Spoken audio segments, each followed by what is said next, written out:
Imagine this. The United States government spent the equivalent of $23 billion on something that, officially, did not exist. Congress didn't know exactly what it was funding. Even Vice President Harry Truman had no idea where that money was going. And when the truth was finally revealed, the world changed forever. Today, I'm going to tell you the story of the most expensive secret in history. How the Manhattan Project was really financed. For years, I've studied declassified documents, hidden bank accounts, and the accounting tricks that made it possible to build the atomic bomb without anyone knowing. What I discovered is a story of financial engineering as brilliant and audacious as the science that created the bomb itself. But before we dive into the astronomical numbers and the secret maneuvers, let me take you back to where it all began. Here's the problem. It was August 1939, and Albert Einstein had just signed the most important letter of his life. A letter to President Roosevelt warning him that the Nazis might be developing a weapon of mass destruction. But building that weapon before Hitler did would require something no government had ever attempted before. Spending billions of dollars on a project that had to remain completely invisible. So how do you hide billions of dollars in the middle of World War II, when every cent matters and Congress is watching every military expense? Let me put this into perspective. In 1940, the entire U.S. military budget was about $1.9 billion. What the Manhattan Project would eventually cost, $2 billion in 1945 money, was almost the equivalent of an entire year of military spending. To understand the scale, those $2 billion in 1945 equal roughly $23 billion today. But that's not all. If we consider the real economic impact at the time, we're talking about the equivalent of over $400 billion today. It was the most expensive scientific project in history up to that point. More expensive than anything the U.S. government had ever undertaken, except the war itself. And all of it had to be done in absolute secrecy. This is where the story becomes truly fascinating. Because to pull off this impossible financial trick, they needed a very special man. His name was General Leslie Groves. Groves wasn't a scientist. He wasn't a nuclear physicist. He was an army engineer specialized in construction. But he had a unique skill. He knew how to move money, a lot of money, without leaving a trail. He had just finished building the Pentagon, the largest office building in the world, in record time and under budget. Now he was given a much harder task: to build entire cities, massive factories, and ultra-secret laboratories, without anyone knowing what they were for. Groves' strategy was brilliant in its simplicity. He didn't create a single project called the Manhattan Project. That would have been far too obvious. Instead, he fragmented everything into hundreds of smaller projects, each disguised as something ordinary. They needed to build a massive plant in Tennessee to enrich uranium. How did they justify it? They classified it as a materials development facility for the Army Corps of Engineers. Sounds boring, right? Exactly.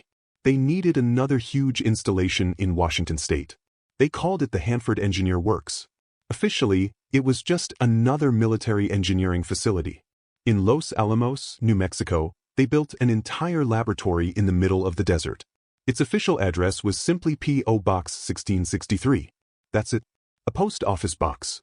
But here's the truly ingenious part: how they hid the money. Groves used something called the discretionary funds of the Secretary of War.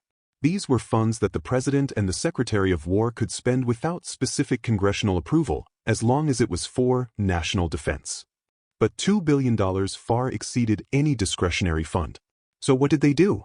They buried the Manhattan Project's expenses inside the budgets of other military projects. A little here, a little there. $10 million added to airbase construction. $20 million folded into tank production. $50 million buried in new explosives development. Every contractor, every supplier, every worker received payments that appeared to come from completely different projects. Invoices came from dozens of agencies. Checks were issued from multiple bank accounts. It was a financial maze, designed so that no one could follow the money. Now let me take you to Tennessee in 1943. Imagine you're a farmer in a quiet rural area near a small town called Oak Ridge. One day, the government knocks on your door and says, "We need your land. We'll pay you a fair price, but you must leave within 30 days. We cannot tell you why." This happened to more than 3,000 families. Their land was seized under the pretext of urgent military necessity. And within months, where farms and forests once stood, an entire city appeared. Oak Ridge became the 5th largest city in Tennessee almost overnight.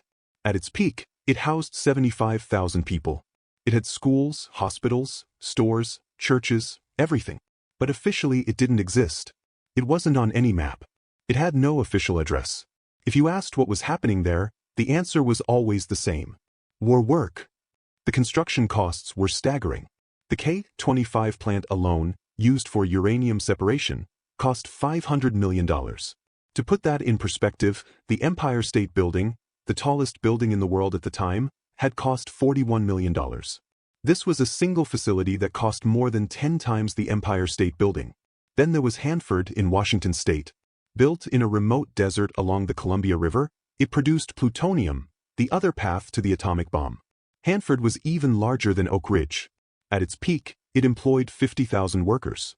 They built nuclear reactors before most people even knew what a nuclear reactor was. The cost of Hanford exceeded $350 million, all paid with money that was officially being spent on other things. Here's the fascinating part. Most of the people working at these sites had no idea what they were building. Imagine being an electrician in Oak Ridge. You're installing wiring in a massive building. You work alongside other technicians for months. But you never see the whole building. You never speak to the people working in the next section. You don't know what the machines you're installing actually do. All you know is that you're paid well, very well for the time, and that the work is classified. This was another financial masterstroke. They paid above-average wages to keep workers satisfied and silent. High pay also reduced turnover, which was essential for maintaining secrecy. Before we continue to the most dramatic part of this story, how the entire secret nearly collapsed, let me ask you a quick favor. If you're finding this video informative and different from what you usually see about World War II, please subscribe to the channel and turn on notifications. I publish content like this every week, and your support helps me keep researching these incredible stories that don't appear in textbooks. Now, let's go back to 1944, when everything nearly fell apart. In February 1944, a senator named Harry Truman, yes, the same man who would later become president, started asking uncomfortable questions. Truman chaired a special committee investigating wartime defense spending. His job was to uncover fraud, waste, and corruption. And his investigators had noticed something strange. Huge amounts of money were flowing to remote locations in Tennessee and Washington. Massive contracts were being awarded for projects no one could explain. Enormous facilities were being built, but no one knew what they were for. Truman smelled something suspicious. He believed he had uncovered a massive case of corruption or waste. When Truman began pushing for a full investigation, Secretary of War Henry Stimson intervened personally. Stimson summoned Truman to his office and told him something unprecedented. "Senator, I cannot tell you what this project is. I cannot even give you a hint. But I give you my personal word that it is vital to winning the war. I ask you, for the good of the country, to stop your investigation." Imagine that. The Secretary of War asking a powerful senator to stop doing his job without any explanation. And incredibly, Truman agreed. He halted the investigation. But he didn't forget. The irony is perfect. A year later, Truman became president after Roosevelt's death. And only then, only when he was president, was he finally told what the Manhattan Project was. Those who were present said Truman was stunned. He had nearly exposed the most important project of the war without ever knowing it existed. Meanwhile, Groves was making increasingly bold financial moves to keep the project running. When they needed specialized equipment, they couldn't simply buy it, it would raise suspicion. So instead, they bought entire factories. Need precision measurement instruments? Buy the company that makes them. Need massive amounts of copper for electrical wiring, but copper is scarce because of the war? Solution: they borrowed nearly 15,000 tons of silver from the U.S. Treasury, silver that normally backed the nation's currency, and used it instead of copper. Yes, you heard that right. They used Treasury silver as electrical wiring. The value of that silver was roughly $1 billion. And how was it justified in the accounting books? As a loan of strategic materials for unspecified military use. One of the most fascinating maneuvers involved the company DuPont. Groves needed DuPont to design and build the plutonium reactors at Hanford, An incredibly complex and dangerous task. But if DuPont charged its normal fees plus profit, the contract would have been so large it would attract unwanted attention in its public financial reports. So they came up with a brilliant solution. DuPont agreed to do all the work, hundreds of millions of dollars in construction and design, for a profit of $1. One literal dollar. Why would they agree? Partly patriotism, but also because Groves promised that after the war, the government would compensate DuPont in other ways. Preferential contracts, access to new technologies, and patent protections. These informal agreements were impossible to track in traditional accounting systems. So far, we've talked about astronomical numbers and brilliant accounting tricks. But behind every dollar spent were real people whose lives were transformed by this secret. Let me tell you about the workers in Oak Ridge. First, there were the families who lost their land. They were paid a fair price, but the real cost cannot be measured in money. Some families had lived on that land for generations.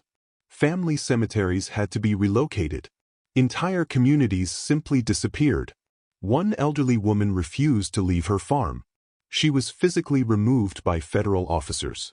She died 6 months later, and her family always believed she died of a broken heart. What's the price of that? How do you account for the destruction of a way of life? Then there were the scientists in Los Alamos. Some of the greatest minds in the world, Nobel Prize-winning physicists, brilliant mathematicians, leading chemists, living in barracks in the middle of the New Mexico desert. They were isolated from the outside world. Their mail was censored. They couldn't tell their families where they were or what they were doing. They couldn't publish their research or receive recognition for their discoveries. The scientific director, Robert Oppenheimer, earned a modest salary compared to what he could have made in the private sector. But he accepted it because he believed in the mission. Many of these scientists would later suffer deep crises of conscience for having created such a destructive weapon. That was another cost, a psychological cost that never appeared in any budget. And then there were the health costs. In 1944, no one fully understood the dangers of radiation. Workers at Hanford were exposed to radiation levels we now know were dangerous. At Oak Ridge, some workers handled radioactive materials without adequate protection. At Los Alamos, laboratory accidents resulted in fatal radiation exposure. Harry Daghlian died in 1945 after a nuclear accident. Louis Slotin died in 1946 under similar circumstances. These men literally gave their lives to the project. How do you measure that cost? Decades later, the U.S. government created a compensation fund for Manhattan Project workers who developed cancer and other radiation-related illnesses. That fund has paid billions of dollars, a cost that continues to accumulate nearly 80 years later. But perhaps the greatest cost is one that can never be calculated in dollars. The moral cost of creating humanity's first weapon of mass destruction. After Hiroshima and Nagasaki, many of the scientists involved spent the rest of their lives grappling with the implications of what they had created. Albert Einstein later said that signing that letter was the greatest mistake of his life. Oppenheimer, witnessing the first bomb test, recalled a line from the Bhagavad Gita. "Now I am become death, the destroyer of worlds." How much does it cost to create something capable of destroying entire civilizations? How do you put a price on that?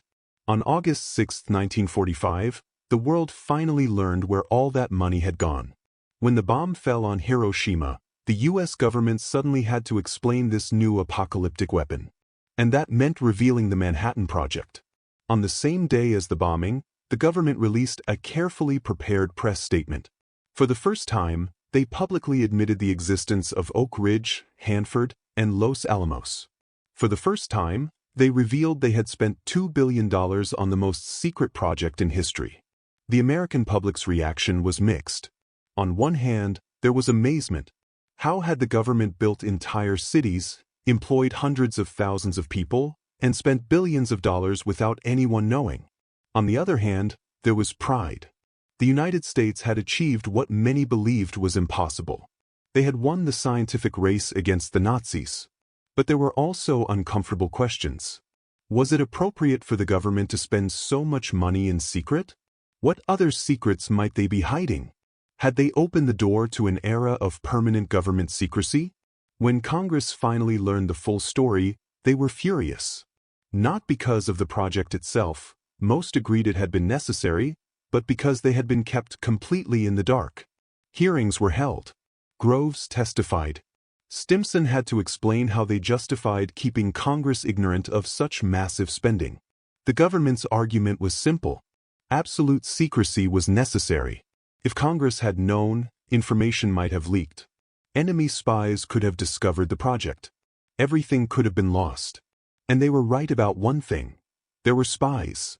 The Soviets had infiltrated the Manhattan Project. Klaus Fuchs, a German physicist at Los Alamos, passed secrets to Moscow. The Rosenbergs were also involved in atomic espionage. But these spies were able to operate precisely because the project was so secret that normal oversight and verification systems were suspended.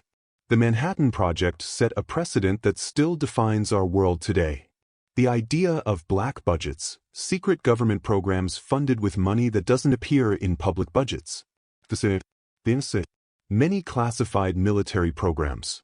All operate under the same principle established by the Manhattan Project. Sometimes, the government argues, secrecy is more important than democratic transparency. Is that right? That's a question each of us has to answer for ourselves. So how was the Manhattan Project really financed? With brilliance, audacity, and a willingness to break every normal rule of governance and accountability.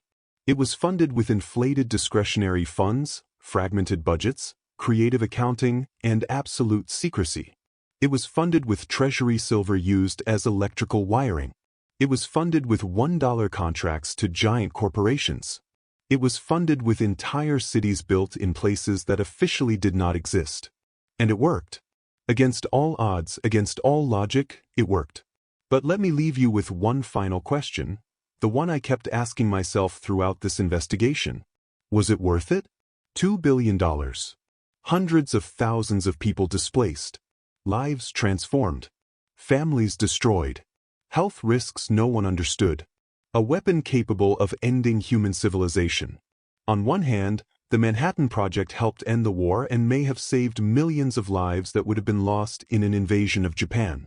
On the other hand, it inaugurated the nuclear age, an age in which humanity lives under the constant threat of total annihilation.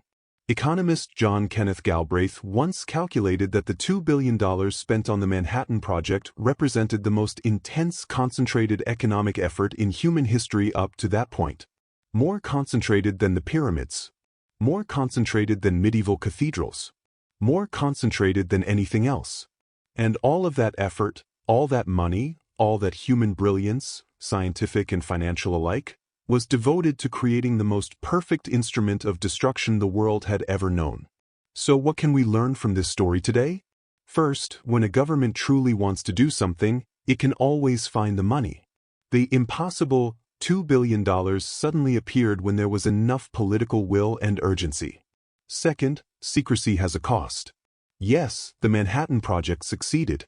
But the precedent of government secrecy it established led to decades of classified programs, black budgets, and reduced democratic oversight. Third, innovation, both scientific and administrative, often emerges from desperate necessity.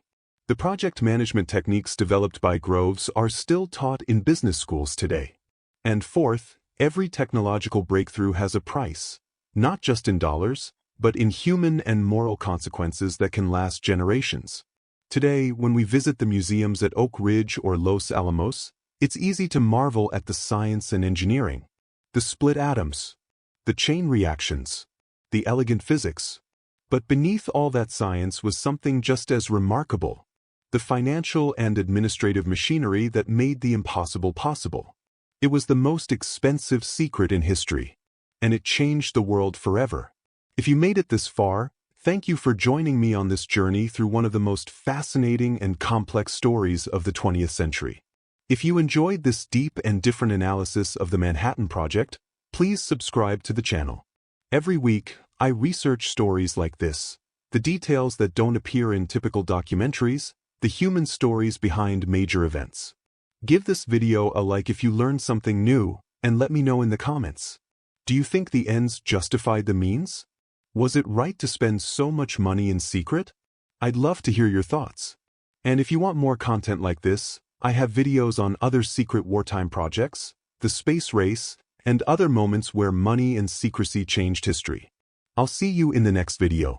Until then, keep questioning, keep learning, and never stop looking for the stories behind the stories.